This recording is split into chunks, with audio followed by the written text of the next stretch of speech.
நிச்சயமாக விஜய் மீது எஃப்ஐஆர் பதிவு பண்ணப்படுவது உறுதி.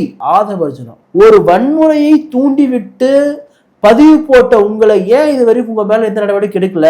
காவல்துறை கேள்வி கேட்காரு, ஏன் எடுக்கல நீ? எனக்கு தெரிஞ்சு தமிழ்நாட்டுடைய தேர்தல் வரலாற்றிலே ஒரு கட்சியை பார்த்து ஒரு நீதிமன்றமோ ஒரு நீதிபதியோ இதெல்லாம் என்ன மாதிரியான கட்சின்னு சொல்லிட்டு அப்படி ஒரு வார்த்தை சொல்லி நான் பார்த்ததே இல்லை. இன்றைக்கு சென்னை உயர்நீதிமன்றம் மதிப்பிற்குரிய நீதியரசர் செந்தில்குமார் அவர்கள் மிக கடுமையான முறையில் தாவகவின் தலைவரையும் அந்த கட்சி நிர்வாகிகளையும் கடுமையான முறையில் பல கேள்வி எழுப்பியிருக்காரு.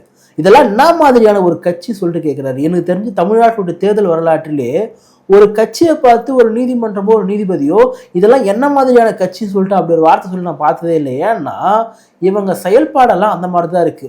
மதிப்பிற்குரிய நீதியரசர் கேட்கிறாரு இல்லையா, தொண்டர்களும் ரசிகர்களும் செத்து கிடைக்கும் பொழுது அதை பத்தி ஒரு துளி கவலை கூட இல்லாம நான் கிளம்பி சென்னைக்கு போவேன்னா இது அந்த தலைவருடைய மனசு எப்படிப்பட்ட மனசு, இதெல்லாம் ஒரு தலைமைத்துவ பண்பான்னு சொல்லிட்டு விஜய்க்கு எதிராக மிக கடுமையான கருத்தை முன் வச்சிருக்காங்க.